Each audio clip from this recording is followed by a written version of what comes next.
La tribuna de quienes no esperan que las soluciones caigan del cielo o del gobierno de turno. El radar de los barrios, con Jesús Torrealba. Regresamos al radar de los barrios y lo hacemos reflexionando sobre ese discurso que el día de mañana cumplirá 50 años del discurso pronunciado por el reverendo Martin Luther King.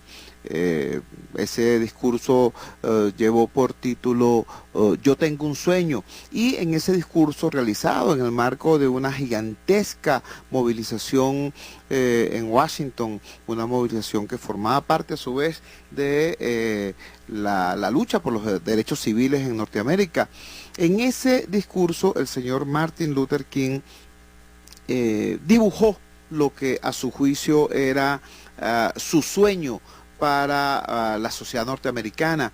Él habló allí de una sociedad donde los niños blancos y los niños negros pudieran jugar juntos en el parque sin ninguna diferencia, sin ninguna discriminación, una sociedad donde no hubiese segregación ni por motivos del color de la piel, ni por motivos religiosos, donde los hombres fueran iguales, no solamente en el papel, sino también en la vida cotidiana.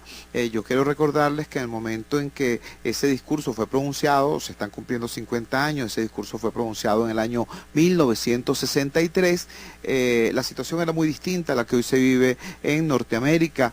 En aquel tiempo, en Norteamérica, sobre todo en los estados del sur, en los estados con mayor segregación racial, con mayor racismo, un hombre de color, un hombre negro, podía ser asesinado, podía ser linchado, simplemente por atreverse a mirar a los ojos a una mujer blanca. En esa Norteamérica de hace apenas 50 años habían bebederos para blancos y para negros, había cafetines para blancos y para negros, había la circunstancia absurda de que los hoteles y los moteles no podían ser utilizados por gente de raza negra, por afroamericanos. Recuerden ustedes que Norteamérica es un país inmenso, ir de una ciudad a otra puede implicar 2 y 3 días por carretera, y entonces el uso de ese tipo de establecimientos es obligante. Pues no, los afroamericanos, los americanos negros tenían que dormir en la carretera, tenían que dormir en los vehículos, no podían ingresar a un hotel o a un motel.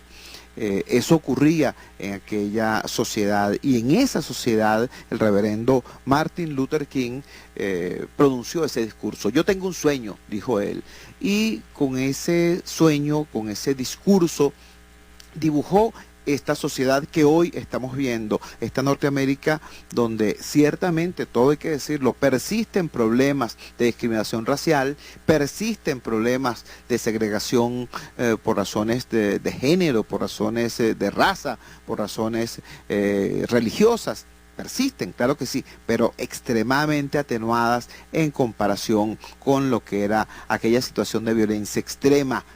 No solamente violencia física, no solamente violencia a partir de los resentimientos de los individuos, no, era violencia institucional. Los negros no tenían derecho al voto, por ejemplo. Era una cosa brutal, ciertamente, y en esa sociedad, en ese marco, Martin Luther King pronunció ese discurso. 50 años después tenemos a ese muy poderoso país dirigido nada más y nada menos que por un presidente afroamericano, por un presidente negro, por el presidente Barack Obama. Eso nos habla pues de los avances de ese país en la lucha contra el racismo, en la lucha contra la segregación racial. Y nos habla también de otras cosas, nos habla de la importancia de tener un sueño y de militar en ese sueño, de trabajar por construir, por convertir ese sueño en realidad.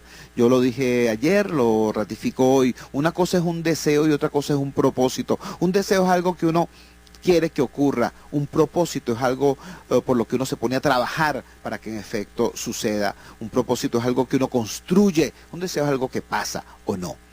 Entonces podemos inscribir el planteamiento de Martin Luther King hace 50 años como eso, no solamente como un sueño abstracto, sino como un propósito que fue también asumido, interiorizado por millones de personas hasta convertirlo en realidad social. Eso es importante porque, bueno, nos llama, nos convoca a la esperanza, nos convoca a la certeza de que tener sueños no es evadirse de la realidad, no, por el contrario, tener un sueño orgánico, un sueño nutritivo, es hacer la mejor apuesta posible por cambiar la realidad, por trabajar para construir una realidad mejor. ¿Quiénes lo prueban? Bueno, imagínense ustedes, pues. La prueba, la misma experiencia del reverendo Martin Luther King, perseguido como el que más, vilipendiado, calumniado como el que más. Por cierto, Luther King fue víctima de un magnicidio de verdad. A Martin Luther King lo mataron. Sin embargo, 50 años después, la Norteamérica que existe es la Norteamérica que él soñó, no la que imaginaban sus asesinos. Bueno, y ese es el mismo caso de otras personas que, por cierto, conforman parte importante de los referentes culturales, por así decirlo, de los referentes existenciales, de las personas que trabajamos, luchamos desde el ámbito de las organizaciones sociales, de las organizaciones de desarrollo social y concretamente desde el radar de los barrios. ¿Quiénes son nuestros ídolos? No son un asesino en masa como el Che Guevara, no es un Fidel Castro que tiene décadas sojuzgando a su pueblo y, bueno, sepultándolo en una miseria tan brava que hay cubanos que prefieren arriesgarse a que se los coman los tiburones y se van nadando en tripas de camión para ver si llegan a nado a la Florida. No, ese no es nuestro modelo ni nuestro ideal. No es tampoco Mao Zedong, aquel que acabó con la vida de millones de chinos en aquella cosa horrenda llamada la Revolución Cultural. No.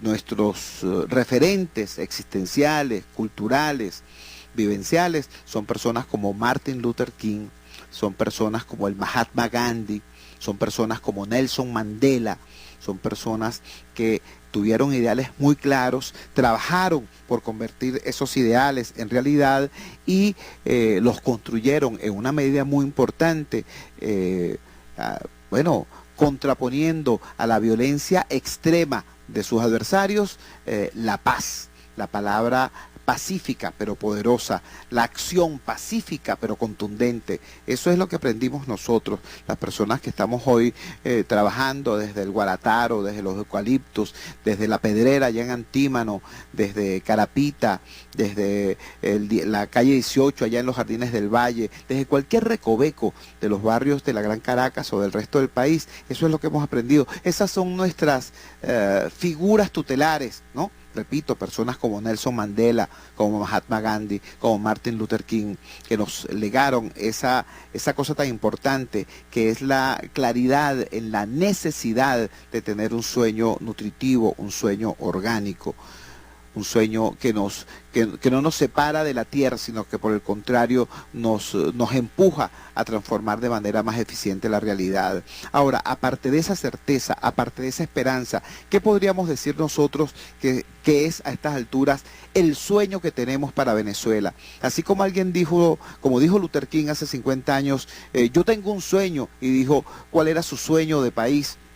Bueno, nos toca a nosotros hoy decir cuál es el sueño que tenemos nosotros de país. Mire, en primer lugar, nosotros soñamos una Venezuela sin pobreza. En nuestro país el 54% de la población vive en espacios socialmente segregados, económicamente deprimidos, 54% de la población.